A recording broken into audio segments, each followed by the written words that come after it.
Hi, good morning, everyone. Thanks for joining. As usual, if you have a question or comment, make sure to write it and we will try to fit it in below. We have travel expert, sake expert, and someone interested in the haunted places to visit in Sendai. We've got lots of interesting things to talk about. Thanks for joining us, Justin. Thank you, Joy. It's a real pleasure. So originally you're from San Francisco area, California, is that right? That's correct. Yes, I grew up just outside San Francisco, went to school in San Francisco. I didn't really move around. That was just kind of my base until I came to Japan, which we'll eventually get to. Yeah, you told me that you felt like maybe growing up in that San Francisco area, you had more connections to Japan. Is that right? Yeah, definitely. I think, America, the mainland America is just so big.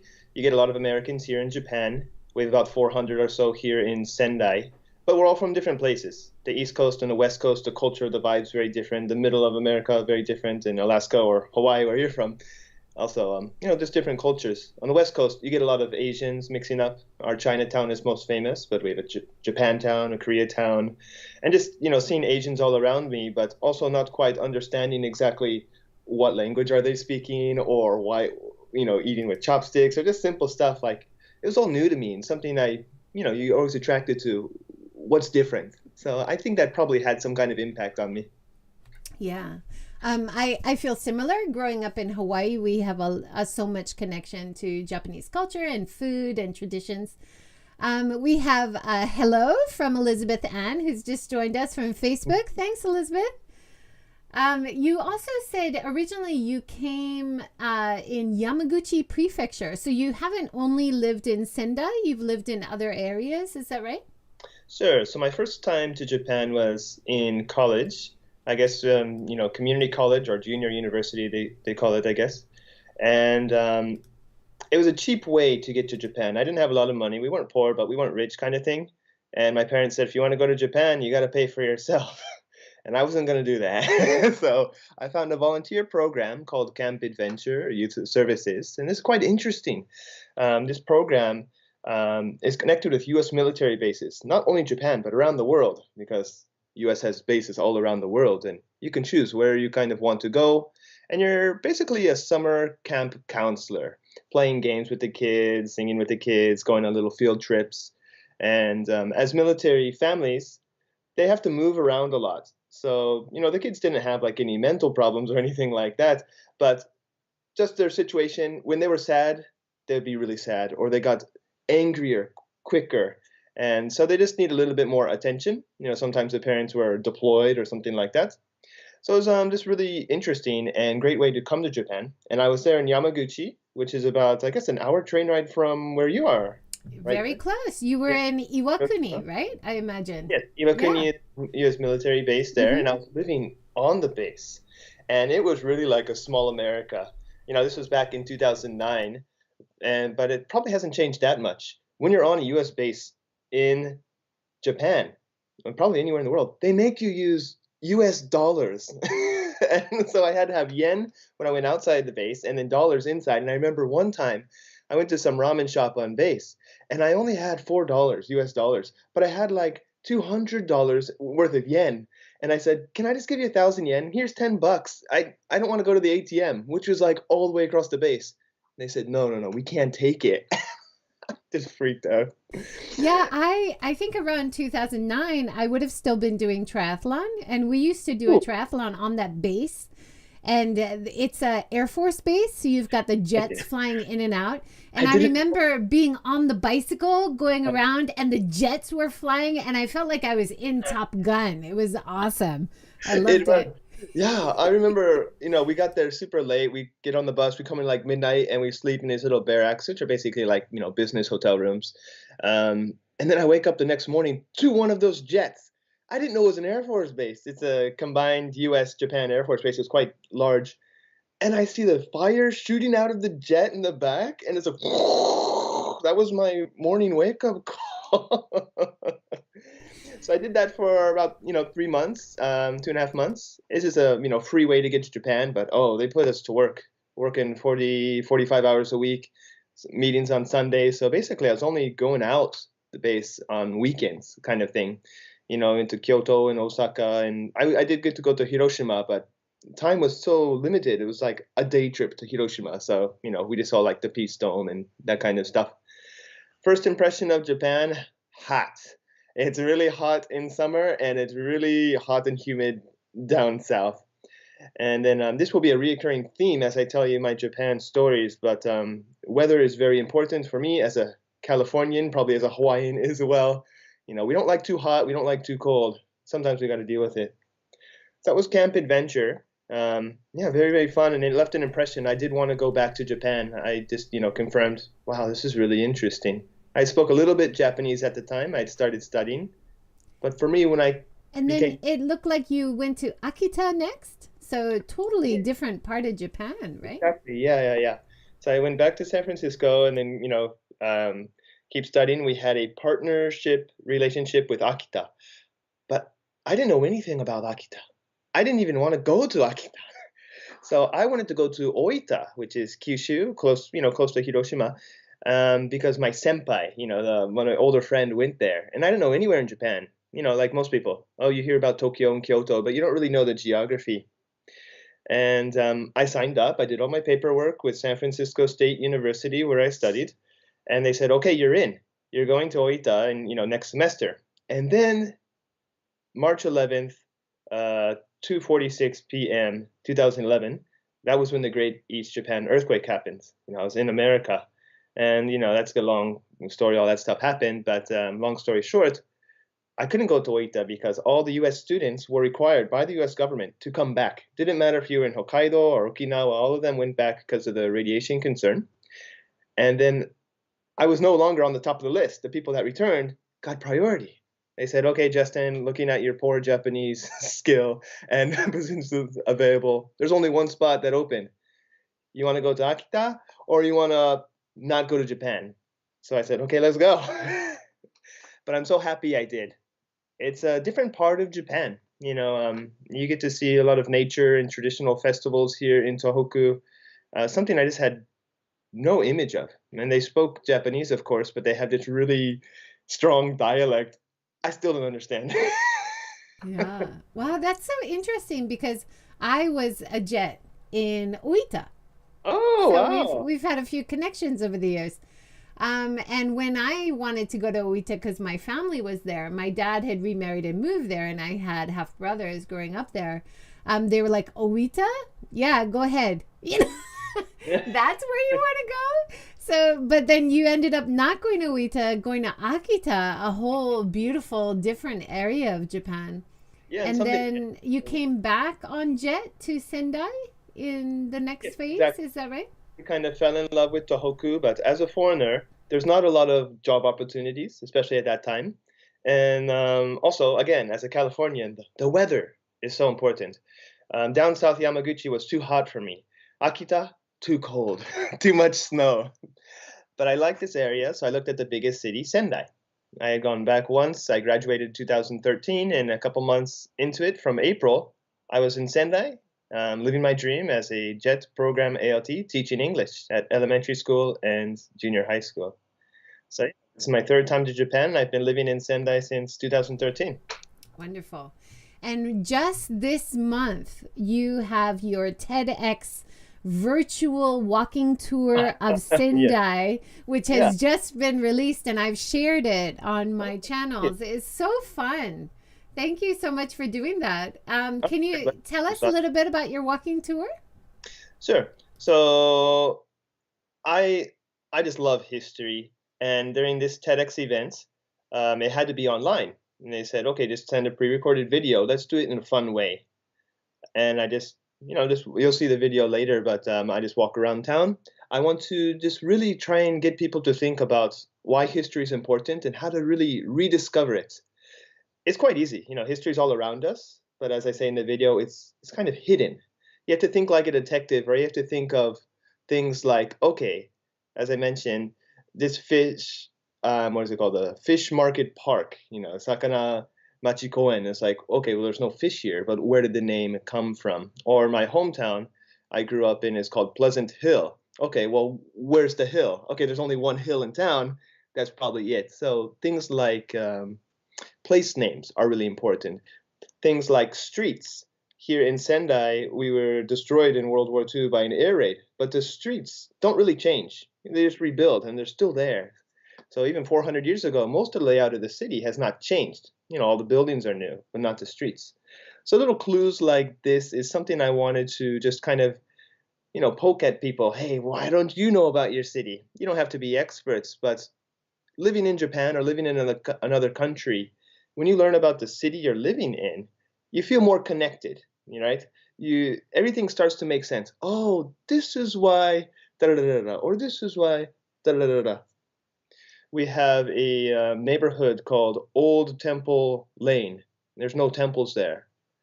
And then across the station, there's a neighborhood called New Temple, right? So you have to figure out what's the connection between the old temple and the new temple. And if you want to know the answer, it's in the video. So do check that out. Yeah, that was awesome. And that reminded me of my talk with Asby Brown, who wrote a book about Japanese temple building. And Ooh. he said one of the reasons traditionally they were built to lock in place and no nails was so they could be dismantled and moved to a new place if necessary.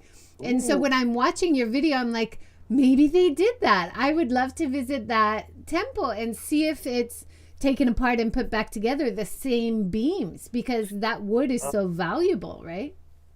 I've never heard that before, but here in Sendai, we have Date Masamune, which is kind of the feudal lord, the founder here.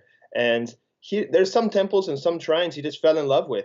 He was born in Yamagata, and then he moved to north part of Miyagi, and then he came to Sendai. And some of the shrines and temples he just took with him.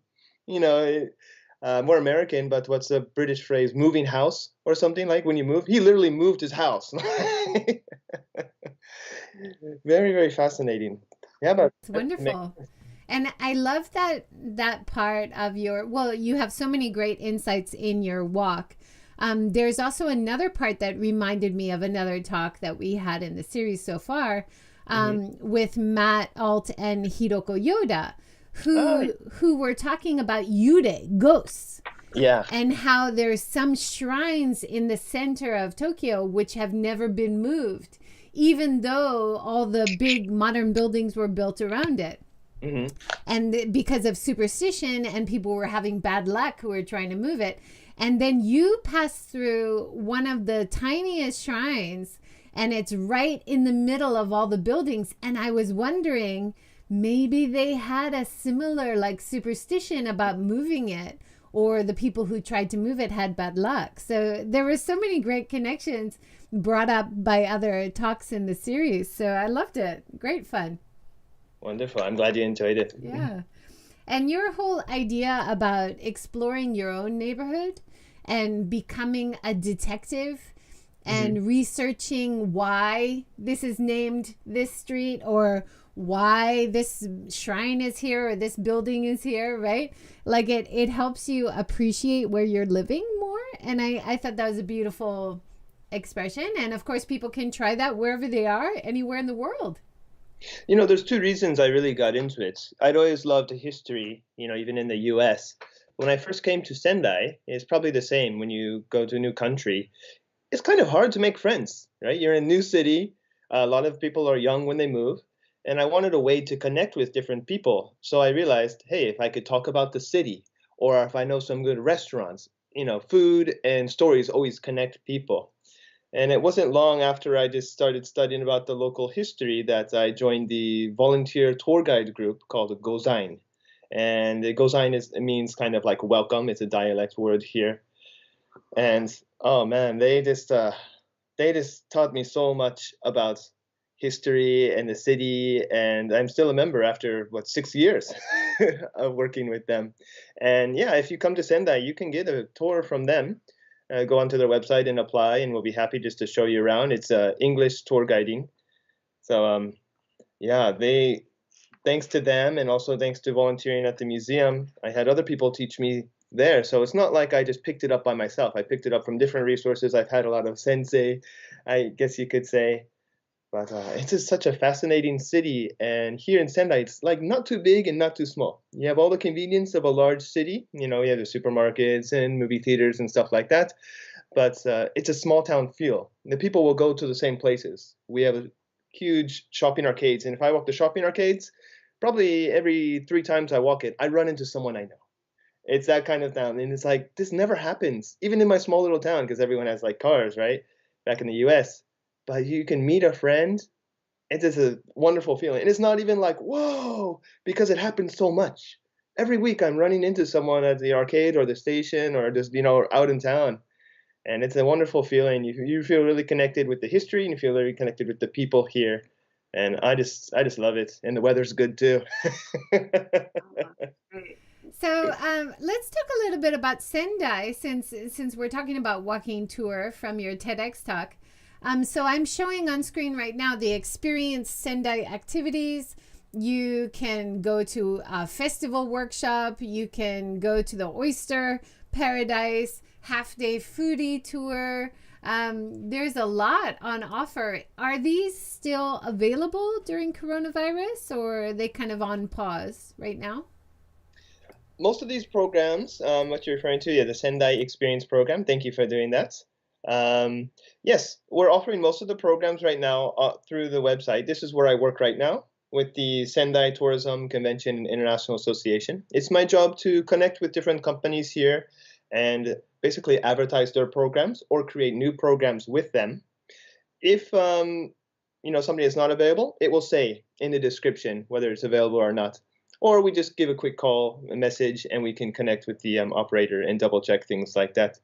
So yeah, there's a lot of things to do. Since Sendai, we have the big city here in the center. We have a lot of hot springs up in like Akyu and Sakunami, the kind of foothills. We also have the ocean. So you can go surfing and you can go skiing, in the same city, which is really rare, I think, and very something special here. Are the snow sports, is that still going on now, or is it stopped? We're doing here the coronavirus, of course, happening, but compared to other places, very low. I think we're having like one or two a day or something like that. We still have to be careful, of course. Outside is always the safest option. We have a small ski resort called Spring Valley here, or Izumigatake Mountain.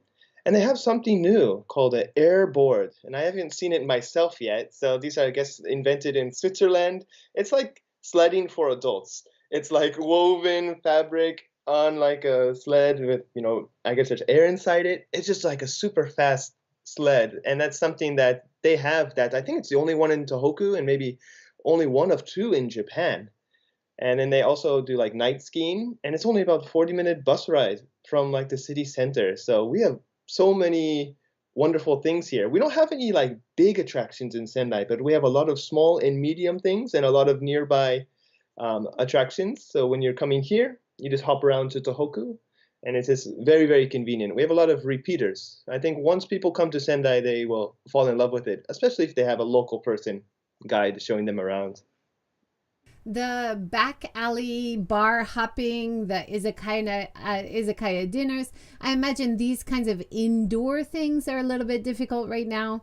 Yeah. But maybe by the time we see inbound tourism coming back, maybe next spring, Mhm. maybe things will be more possible. But you also have like a helicopter tour and cycling tours. So there's some things that maybe you can start a little bit sooner. Yeah, Is that right? definitely. hmm Yeah, some of the programs you're referring to are thanks to our DMO here in outbound Sendai Matsushima. And you actually interviewed one of the persons, Jess Hallam. Jess Hollums, yeah. Yeah, I still haven't got to ride the helicopter myself yet. But there are a lot of interesting things here, and they have, they're geared towards foreigners, so they have some of the best programs, I feel. Cycling tours and these bar hopping tours. And now actually we're working on some programs for more night contents, again, for the future, not right now.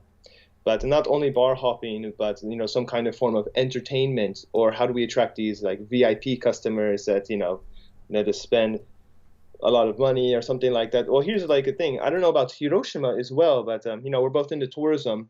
And someone asked me like last year, okay, I have $1,000. The client will pay $1,000. what kind of program can you do for $1,000? And it's like, can we even do anything kind of thing? Like, what would you do for $1,000? So we need to start thinking like this, because these people are coming to Japan, but can we actually welcome them kind of thing? So that's something the DMO is working on. That's something I'm trying to push as well in, my role as well.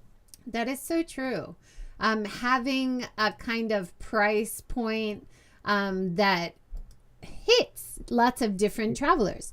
Yeah. So, for example, we want to offer something to budget travelers, but we also want to offer something to families and middle budget. And we also want to have at least one or two plans for the luxury market, right? So, having that variety of offerings definitely is a great way to go forward for a DMO or travel agent. We have to get the tourists at the different price markets, but also we need to welcome all the tourists. I work kind of government role with the Tourism Association, so we want everyone here. If you're an operator, sometimes it's different. You have to think of your target market, or some people, maybe a hotel or restaurant or something. Oh, I don't want this backpacker that comes in and buys a coffee and stays for 4 hours or something. That might not be good for money, but often these backpackers going around are like the biggest bloggers you can get. So if they're staying at your hotel, they're taking pictures, they're putting it online. So that might not equal a lot of money, but that's going to pay off really quick, especially in the long run. So we need to think like that. How can we use these different types of travelers for our benefit? And also, what can we offer them? It's really a give and take situation. And especially like you were talking before about having free tours. So having the group like the Gozen group who offers free tours around the city. If your city, if your destination has some free options that people can join, plus, different price point paid options, that just in terms of destination branding, in terms of the local people trying it or the local people recommending it because it's free, oh, just go try it. It doesn't risk anything, right? Yeah. I think that's a huge way forward for, tourism in general, but also sustainable tourism, because Yeah. it makes people stay longer. And we know if people stay longer in a certain destination, that's more sustainable because the money stays more in the local area. It goes more to local shops and eateries, right? Exactly. Here in Sendai, what most tourists are doing is they'll stay one night. They'll ride our Lupol Sendai sightseeing bus. It hits a lot of the main attractions here in Sendai, our famous Osaki Hachiman shrine. A lot of things are related to Date Masamune, so he built that shrine. He has a really beautiful mausoleum. You can go to the castle site.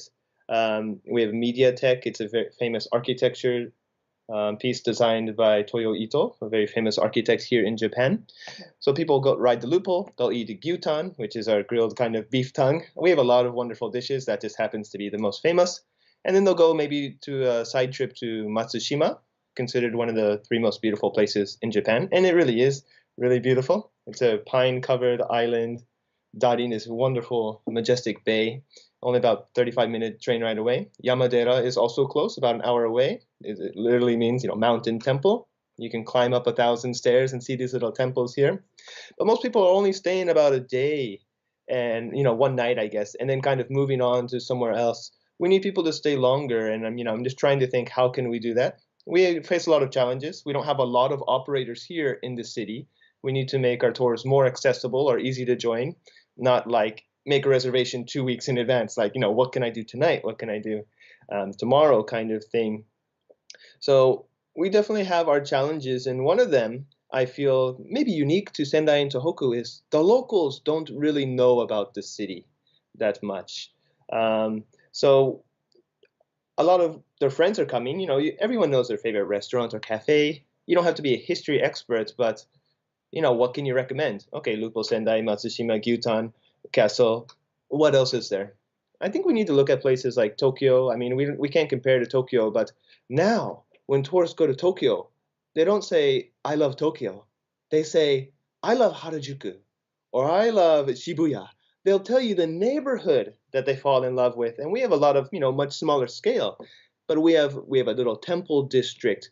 We have our kind of nightlife entertainment area. We have the old castle town. So I think kind of mini branding these neighborhoods, getting people to move around and repeaters a chance to explore more is something I want to work on, and I have been working on with a couple of our operators.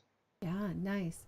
And that whole idea of getting locals on board to discover their own neighborhood, to suggest places in their own area, that's Yes. huge in terms of sustainable branding. What we in sustainable tourism, what we always try to do is try to find value for local people in terms of tourism. So it's not just about the people coming in who benefit, but how can the locals appreciate what they have as well?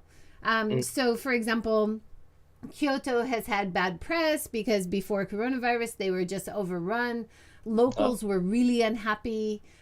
They couldn't appreciate the good things about their local markets or their local temples.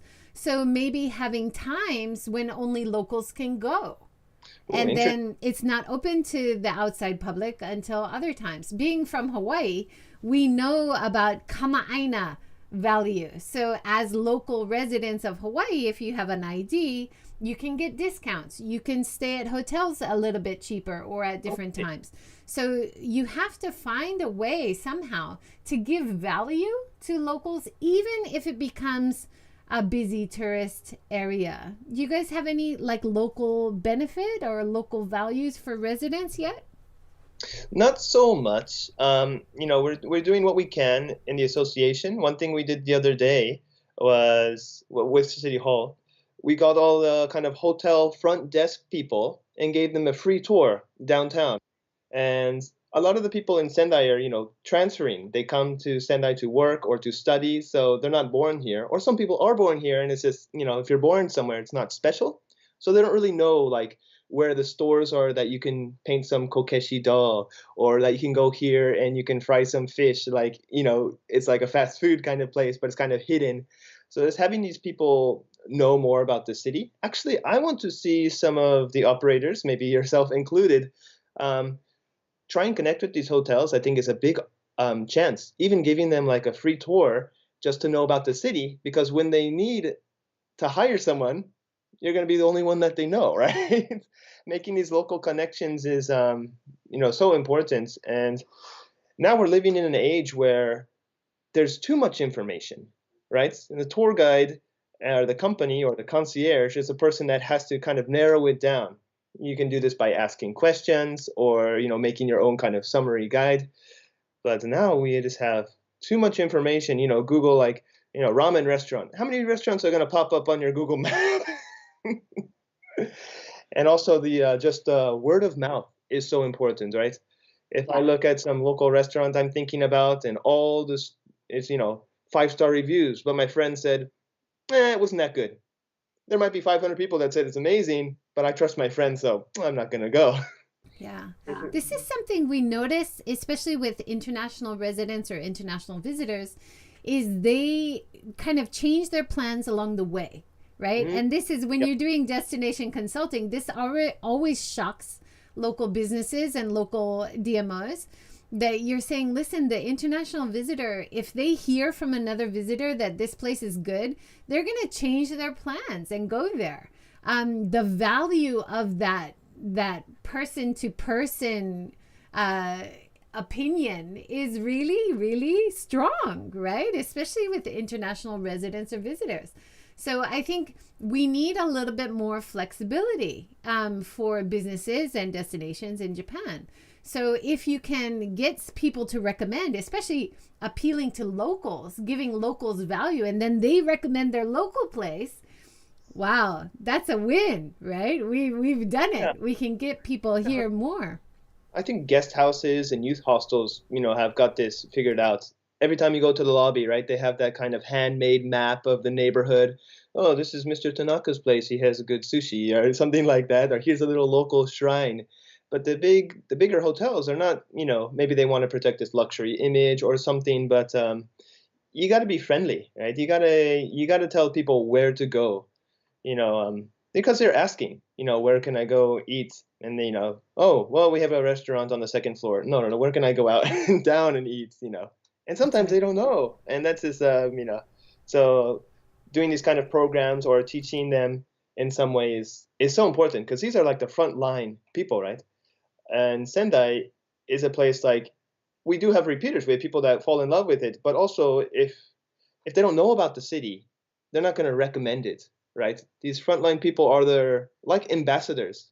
Some of them are, just part-time workers, which is fine, but their role is so necessary to share this information. So these like gatekeepers Yeah. are the ones that we really need to connect with, make sure they're doing a good job. Same Yeah. as tour guides. And us and our role as people working in tourism in our local area, we know so much, and people often ask us, where do you recommend? Like Hiroshima has like a million okonomiyaki places. That's our local dish, right?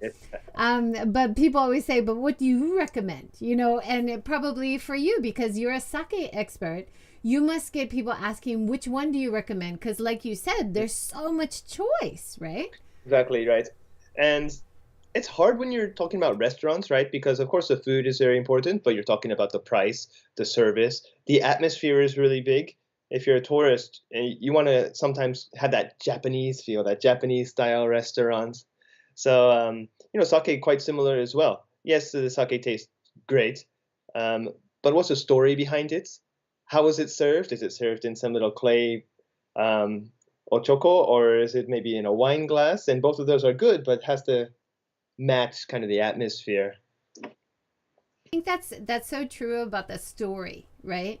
Like I have so many stories in my head, and I try not to recommend the same places all the time because I have so many stories and so many great recommendations. So if somebody asks me and I said, well, if they're vegan, definitely there's a few places I would always recommend because it's limited choice.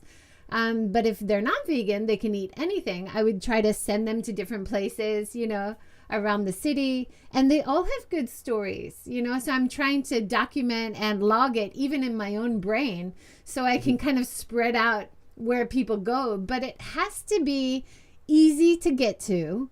It has to be consistent. I think we're finding now during coronavirus, some places maybe they're not busy in the morning and they'll close for the whole day.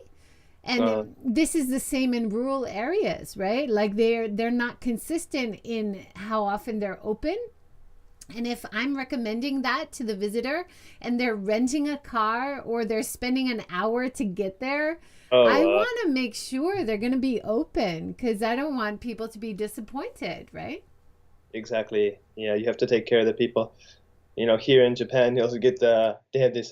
This was kind of a culture shock to me. This Takekyubi, their off day, they have a restaurant, and sometimes it's just closed one day a week, which is great. I don't think people should work every single day, even if it's a family restaurant. But it was just something that doesn't happen in the U.S. No, it's always open. And then sometimes they just take a holiday just off, and it's not on their website or anything. It's just a handwritten note on the door that says, "I'm closed today." Or like I went fishing, so I'll be back later. Well, I'm from Hawaii. That's quite usual, right? The surf's up. You've got shops that say, "Sorry, surf's up. Come back tomorrow." Only in the beach areas, though. Yes. We've got a great comment from Steven. Steven's really long comment. Absolutely fantastic. This human connection that's being talked about is all the more important in these changing times. I live near a historic shrine in Katorishi, Katori Jingu, and I am always happy to welcome visitors to my home when we can tour this exceptional area. Who knows? There may be even more time for kusadango and genmaicha at my home. Welcome to Katorishi. How so nice. Thank you, Stephen. I think that's so true, right? As a local resident, especially as a local international resident, or as a local resident who speaks English or another language, being welcoming to visitors or other people who maybe are moving new to your area, that can be a huge benefit to the whole local brand. I don't know about you, but I often meet international visitors in Hiroshima who are so happy to talk to somebody because they say Japanese people are so polite, and I've spent 2 weeks in Japan and I haven't talked to anybody. You know, it's Yeah, really sad. sometimes. There's of course we have a lot of Japanese tour guides that speak perfect English, but sometimes you want someone from your own country showing you around. I went to Czech Republic two years ago, and our tour guide was American, and some people in the group are like, "I want a Czech person to guide me," but it's like, I mean, both are good. But if it's American, it's easy to communicate.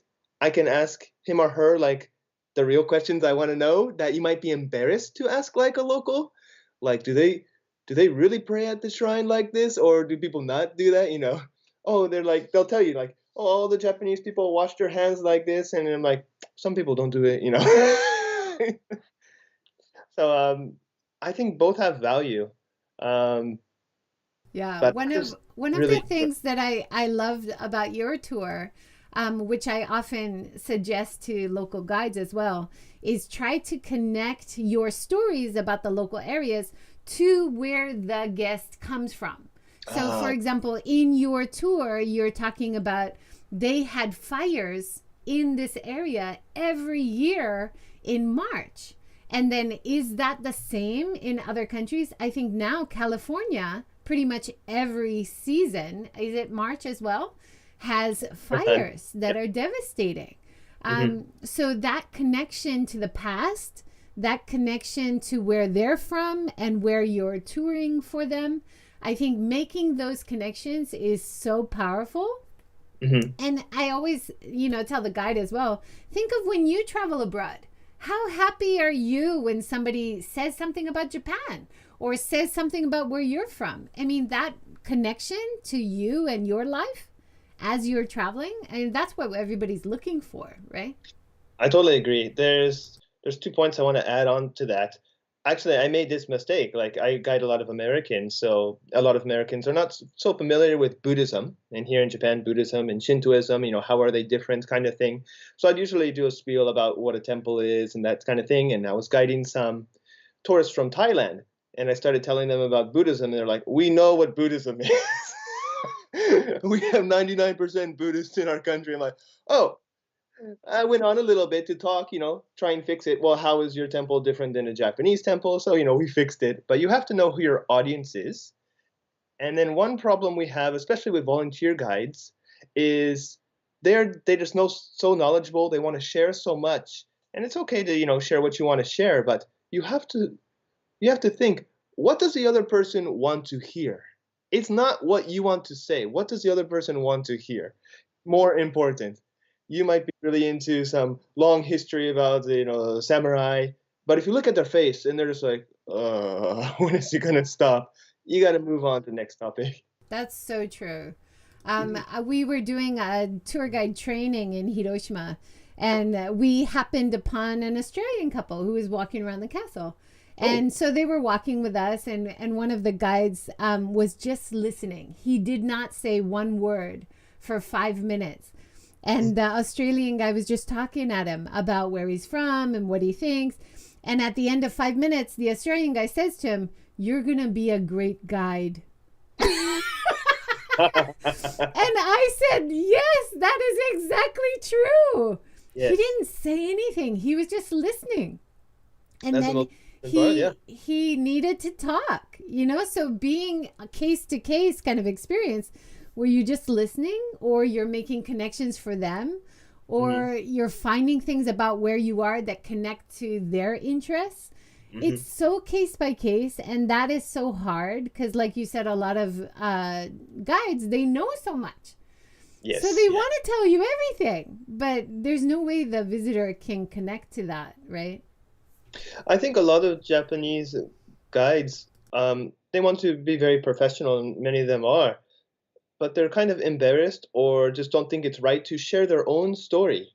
You know, you said you were born here in this city, and you're like 30 something years old. I haven't heard anything about you. I haven't heard like, oh, I used to go to this restaurant or I used to go to this school, or I want to hear that personal story as well. Living here in Sendai for 7 years, I have a lot of stories. So like when I recommend a restaurant, I could say like, well, I used to live over there for 2 years and I come here at night after work, da da da da. Or I come out here, I found this shrine walking drunk one night, or these, crazy stories. So Yeah, I want to hear the more personal stories of people, and I want to encourage definitely Japanese guides to share a little bit more of that information. Yeah, definitely. One of your interesting stories, which I came across, or you shared with me, is about the Inari Shrine, the haunting, the Halloween one. Can you tell us about that? Sure. So I love history here, and I realized when I was volunteering at the city museum, not everyone likes history, and that's fine. So how can we make it interesting?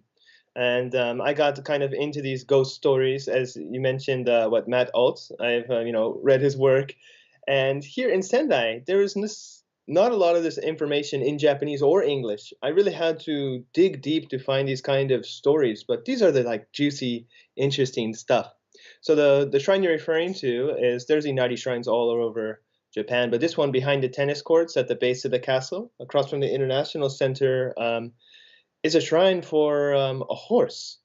Date Masamune, if you look at the statue up on the castle, he's riding this horse, and the horse name was Goto. And it was the most loyal horse. He went to battle with it 15, 20 years. Like they were inseparable, but the horse was getting older.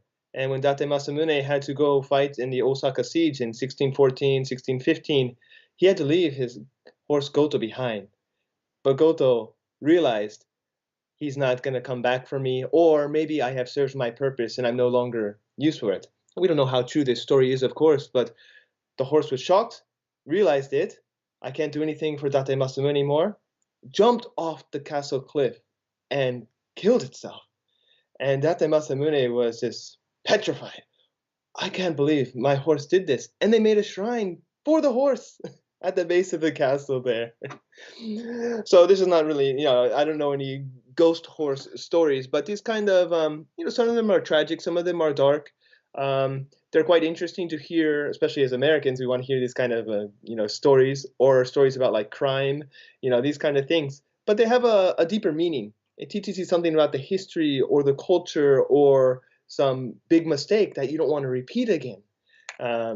So I've been just researching these kind of stories, and sometimes I write some little, post about them, or I do have a tour, like a dark Sendai tour, I call it. I usually bust it out on Halloween or during the summer nights, and it show you some of these places around Sendai. It's a very walkable city here, so compact, no hills, so it's perfect for tour guiding as well. Yeah. And I think one of the things that a lot of visitors don't realize is how easy it is to access Sendai and the Tohoku area if you fly into Tokyo, right? Exactly. Yeah. Well, Tokyo, you're going to get to Narita Airport or maybe Haneda, which is much nicer but hard to get to. But basically, Shinkansen bullet train, 90 minutes. That's it. 90 minutes here to Sendai, or 1 hour flight, from Haneda or Narita will get you here. And it's not like you go to the airport, then you have to take an hour train. Our train is only about 20 minutes, and it takes you right to the city center. So totally accessible, super easy to get here. There's even a ferry that goes to like Nagoya and Hokkaido. We'll stop here. So if you want a different way to get here, if money's an issue, you can even take highway buses in the afternoon, or I don't recommend it, but those night buses where you're going to wake up with a broken neck in the morning. But yeah, some of those are really cheap, like 3,000 yen. Like sometimes you could find these super deals from Tokyo. So super easy to come here. We have different types of hotels, from luxury to guest houses. So some people even come here just for a day trip, which I don't recommend. I want you to stay longer. But being 90 minutes, especially if you have one of those JR passes, totally doable. Especially during like Tanabata or big festivals or something, all the hotel rooms are booked. But if you could just come here and then, go on with the Shinkansen, I've met people that have done that and it works fine, totally. Thank you for pushing that for Of us. course. It looks like you were an expert on alcohol. You've written articles on whiskey, on beer, on sake. Can you give us a little introduction of some of the alcoholic treats in your area? Okay. Well, I don't know if I'm an expert. I just drink a lot. After I was an ALT, I worked for Fukushima Prefecture, and one of my main jobs was actually promoting sake overseas. I didn't know anything about sake. I didn't even really like sake, I thought. Then I started trying some of the good stuff, and as a tour guide, I fell in love with the story, the history, the little different rice varieties. There's just so much to learn, and that really kind of got me hooked. And then from that, okay, I'm a little bit interested in whiskey, I'm a little bit interested in beer, this kind of thing. Here in Sendai, we have Akiu Winery, we have Katsuyama Sake Brewery, we have another brewery as well by the station, we Moritami Brewery. We've got Kirin Beer. You know, Kirin Beer is a chain, but you can go there and you can do a factory tour of the beer factory. Who doesn't like that kind of thing? And we have Nika Whiskey. Nika Whiskey is famous across the world. There's two Nika Whiskey distilleries. One is outside Sapporo in Hokkaido, and one is right here in Sendai. I think this one is more accessible. You could take a train about 40 minutes to an area called Sakunami. It's also a hot spring resort. The water's good there. We have the nice flowing rivers and beautiful nature. It's great contrast with these red brick buildings. But yeah, if you like to drink, you know, I think Sendai is a wonderful place to do it. And then we've got all the restaurants downtown as well. Oh, we have a craft brewery and another one coming soon. So yeah, I think we got all the check boxes for the alcohol here. Done some articles for Sake Today. Oh, yes. You've written articles on Japan travel and as well as Visit Miyagi, is it? Yeah. Yeah, Visit Miyagi is a wonderful site. I mean, all the sites and information is great, but Visit Miyagi is set up by the prefecture, and it's really targeted, you know, for inbound tourists. It's not some Japanese website that was translated into English. There's not even a Japanese version. And what they do is, my friend is running this site, or my friend's company. They're hiring locals to write the articles, or they're asking locals to write the articles. So it's really that personal opinion. I recommend this, and this is why. So it's quite a unique perspective. It's not one person or one tourism division writing it. They have 30, 40 writers introduce this kind of thing. And they said, you know about history, you know about traditional arts, and you know about alcohol. So you're going to write this. I'm happy to help how I can. Great. I mean, we run Get Hiroshima, a regional website, also with, you know, original articles. We notice that so much that people respond to that really positively. This is not just a translation. This is an original article in that language. And I think that's something that I hope to see more and more in different destinations, because people respond to that on a different level. Of course, the official sites, official content, but the different styles of the different languages, it's the nuance is a bit different, right? Definitely.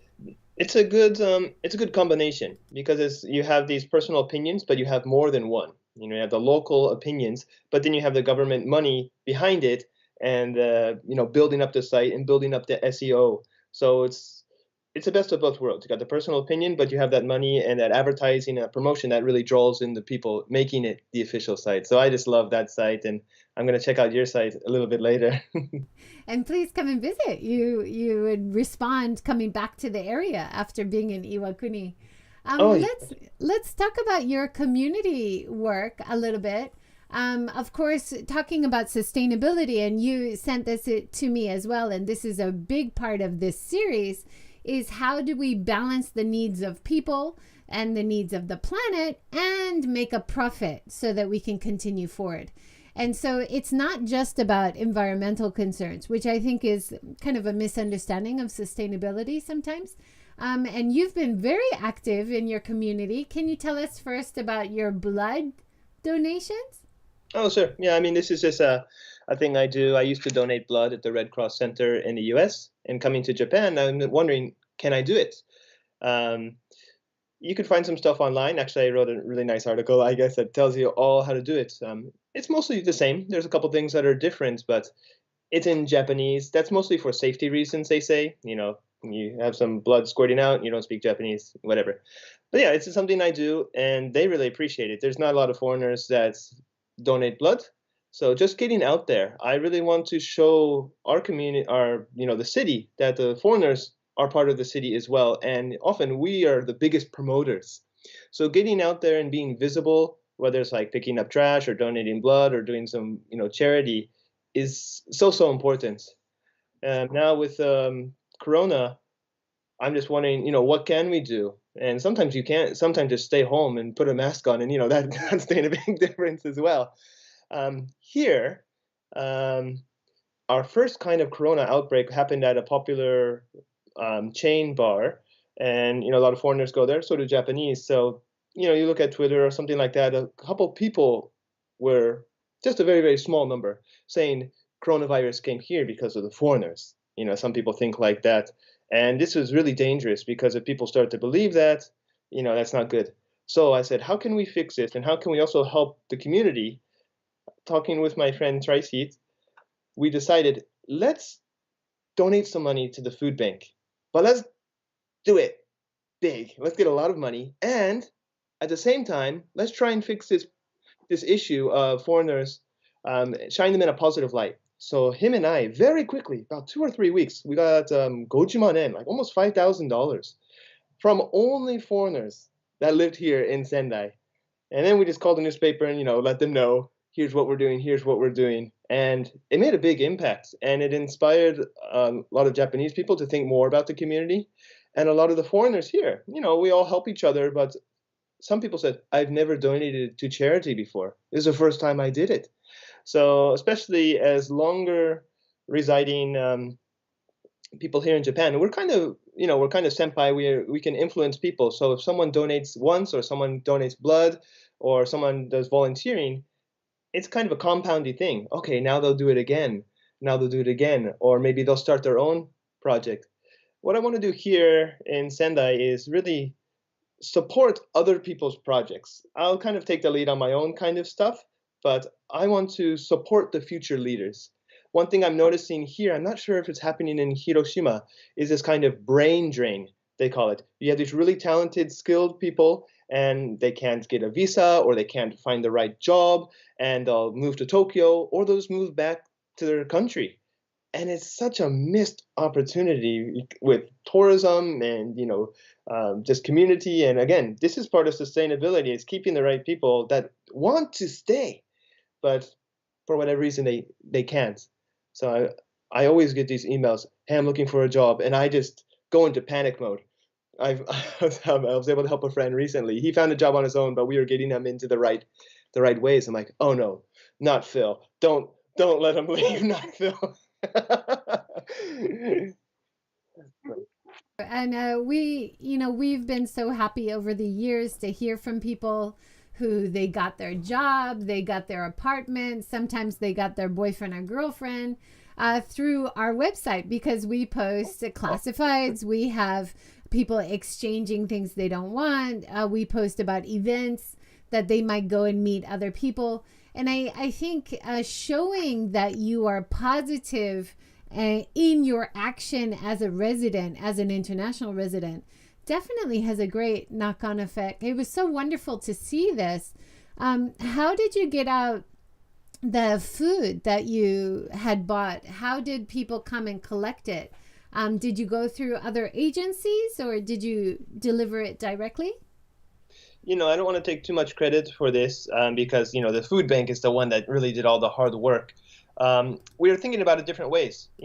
You can make this GoFundMe or this Kickstarter or something, but, they take the 10 or 20%, and we wanted all the money to go there. We are not an MPO, we're not an NGO. We just wanted to get cash. And we talked to the food bank, we set it up with them, and they said, the easiest way was just to get money, because when they get money, they can buy things in bulk. They can get, the best price, and they know what they need. The food bank not only helping Japanese people, but helping the foreigners. A lot of students lost their part-time jobs at restaurants and things like that. And we have a lot of Muslim students from like Indonesia or Malaysia. They have to eat food that's halal. So the food bank took some of the money and bought that specific kind of food. I want to, again, listen to what do they need, not what I think they need. Same as a tour guide, right? As we talked, what does the other person want to hear? What do they need? Not what you want to necessarily give. So the best option was just, and the fastest way was just to get money. So that's how we did it. Great effort, and really good result. I think that was one of the most heartbreaking things when schools closed, and I know this happened abroad as well. A lot of kids who are kind of food insecure lost their one meal of the day. And I think even in Japan, there are families that it's very hard to ask for help because of a pride thing, or it's not really part of the culture, and I think people feel embarrassed. So helping out with food banks in Tokyo, Second Harvest is a great organization, right? Who helps get food to people in need. Food bank around Japan. It's wonderful. You could connect with them. There's a Salvation Army in Hiroshima, sometimes does organization as well. This is so worthwhile. Thank you for doing that. I just wanted to follow up really quick on that. Right now we've only been able to do it once, but we're still connected with the food bank. And because I did that, some of the people that had donated have started their own campaigns. So there's been 2 or 3 other people that have done their own donation drives. Wonderful. And raised even more money for food bank because I started it, my friend and I. So even if you can only, ideally you keep doing something more and more and more, but even if you only do something once, someone else can maybe learn from it and be inspired. So I'm really happy. And it has me thinking, what else can I do in my community? What else can I do? So now I'm working on a project with a small museum, actually related to Sendai air raid. I think this is an important part of our history, but there's no English.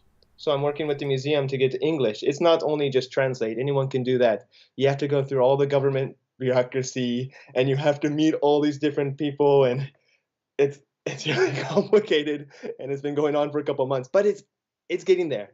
I think it's impossible to have a perfect situation in Japan, but I'm just aiming for better. And if it's better, hey, it's better than it was before. So that's one of my new projects I've been working on.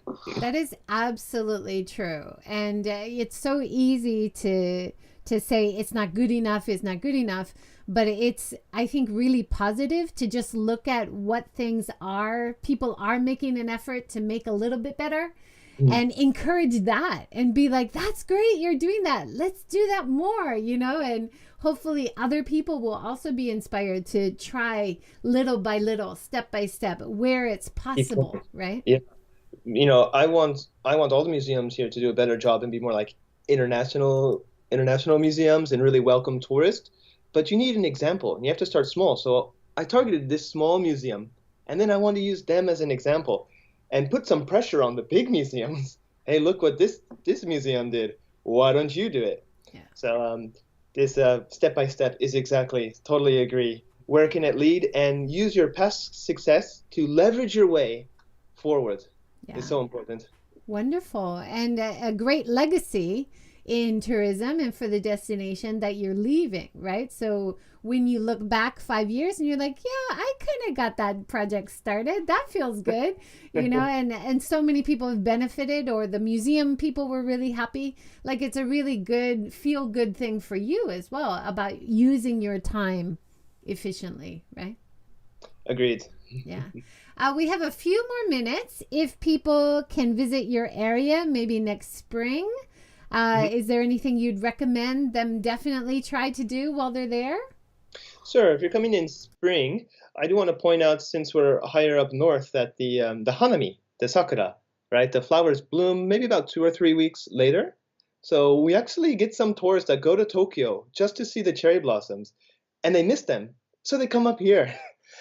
Sendai, again, so easy just to walk around. We probably have about three parks that have cherry blossoms like within 20-minute walking distance of Sendai. We're not famous for cherry blossoms. We do have one park that's quite famous, but they're just so accessible, and that's a really key point here. Otherwise, what else can you do here? I mean, everything's pretty much open. If you're outside the winter, we have our museums. We can go to Matsushima, Yamadera. Shiogama has really wonderful sushi. But what I like, and why I like doing walking tours, is just walk around. You walk around the city, walk around the town, you really get that feeling.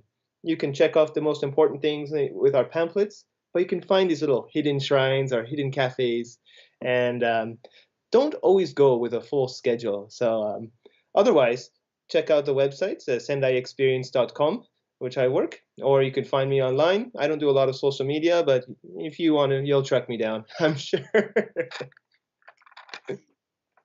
Wonderful. Yeah, thank you so much. And you guys have some really original tours and experiences.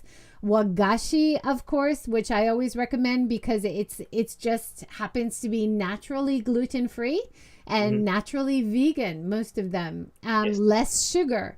So it's a kind of a healthier sweet, and it's so beautiful how it's prepared. So it's nice to see you guys are focused on wagashi. Stand up and paddle tours. I love stand up and paddle in Hiroshima on the rivers. It's a nice fossil fuel free way to see your city, and it's so quiet and peaceful. So there's so many great things to see and do there. I hope I can visit someday too. Wonderful. I'll be here. That's great. Thank you so much, Justin, for all your insights and great talk about tourism. I think with people like you, we feel better about the future of tourism after COVID. So keep up the good work. Thank you. You too. Thank you, Joy. Thanks, everyone. Thanks, everyone, for joining. Tomorrow, 6 p.m., we're talking to a vegan baker in Osaka, Rosa. So please join us again tomorrow. Everyone, have a good day. Take care. See you. Bye. Thanks, Justin.